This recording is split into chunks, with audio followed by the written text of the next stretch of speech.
So I go by Sigourney, and I live here at Ida from Atlanta the past 6 years, and originally rural Alabama.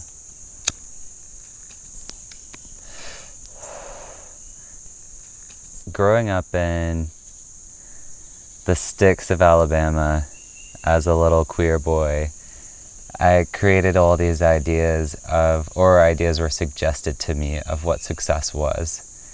So I had in mind this idea of the man I wanted to become. And eventually I went to college in Atlanta. That was kind of like my ticket to the big city, thinking that was the gay mecca of the Southeast. In the 6 years I lived there, I became everything I wanted to be. I was really poor when I arrived, and confused, and I didn't find myself attractive, and I was a virgin, and when I left, I'd become beautiful and wealthy. I had a wealthy man taking care of me, fancy friends, fancy clothes, fancy cars, fancy house, fancy neighborhood.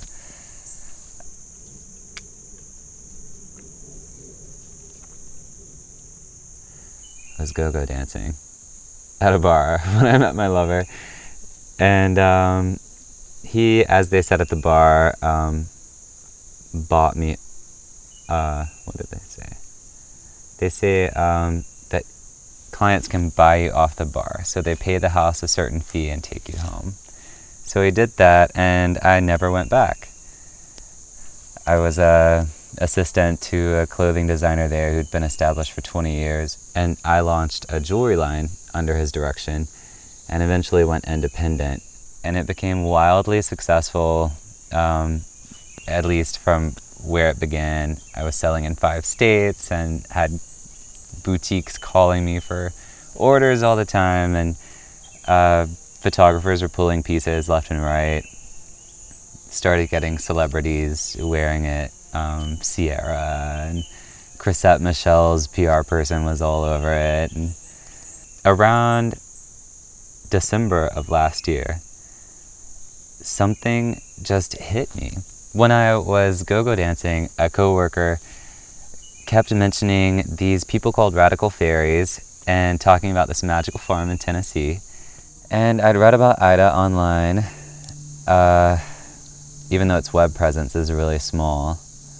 Understood it was some sort of artist community for queer people, and subculture, radical ideas were welcome there. So I sat down with my fiance and told him, we decided together that we had different goals and it was time to move on. So I left all that and came here, and I've been here ever since, so about 6 months now, I guess. So I struck out from my house in Buckhead, Atlanta, and listened to the Scissor Sisters all the way up the highway. I think it was 4 hours, in my little roadster Chrysler Crossfire. And soon enough the roads became smaller and more winding, eventually dirt. So I pull up in my, like designer duds, down this dirt road into a parking lot with a huge trash heap beside an old looking barn and a school bus that's being used for a house. And someone stuck their head out of the school bus, which turned out to be Chris, as I parked cautiously